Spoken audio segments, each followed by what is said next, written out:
Assalomu alaykum, hurmatli obunachilar. Ne bu videomuz ne şu gördüğünüz Nexia 2'miz satılıyor. Nexia 2'mizin yılı 13, yörəni 161. Maşinada kraska yok. 2 tane ilk kriyelde işlenen çürüğü. Başka yani hiç kraska yok. Balalarını sasyeniz terdik yani. İşlerinden bir atar gözetiyik. İnanayım. Polik çihol. Hemen adı tanyofları. Mekanik.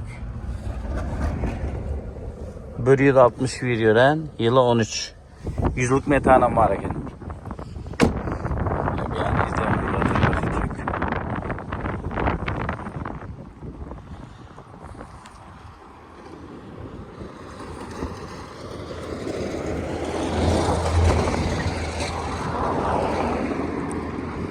Yine dostlar şu maşinimiz satılıyor. Görüntülü maşinimiz yine bölgede aytgan. Maşinimizin yılı 13, yörəni 161. Kraska 2 tane krelinde vardı. İlk krelinde işledilen motor açılmadık. Lüks kondisyoner. Lubo yer apar tekşirtirip alıp biliyeniz diye. Bakasına 62 milyon pul ayttık. Telefon numarlı koyun. Telefonlaşıp gelişip alıp biliyeniz. Sağ olun.